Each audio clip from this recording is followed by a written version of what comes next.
को भूलने के बाद में हमारे आगे एक तकरार और दीवार खड़ी हो जाती है। इसी कारण से अगर इन वचनों को उस समय याद करते रहे तो कभी भी हमारे अंदर कोई झगड़ा नहीं होगा, ना कभी हमारी द्वेष भावना होगी।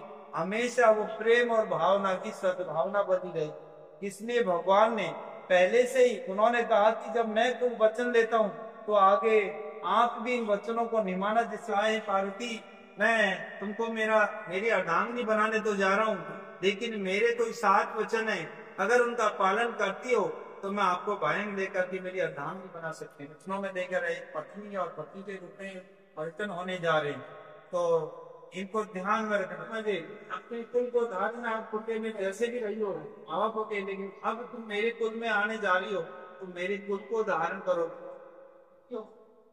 को मैं ध्यान में रखते हुए और उन चीजों को भूल जाते हैं तो हमें छोटी छोटी बातों में विवाद हो जाता है और झगड़ा हो जाता है, और फिर वो वचनों को भूलने के बाद में हमारे आगे एक तकरार और दीवार खड़ी हो जाती है। इसी कारण से अगर इन वचनों को उस समय याद करते रहे तो कभी भी हमारे अंदर कोई झगड़ा नहीं होगा, ना कभी हमारी द्वेष भावना होगी।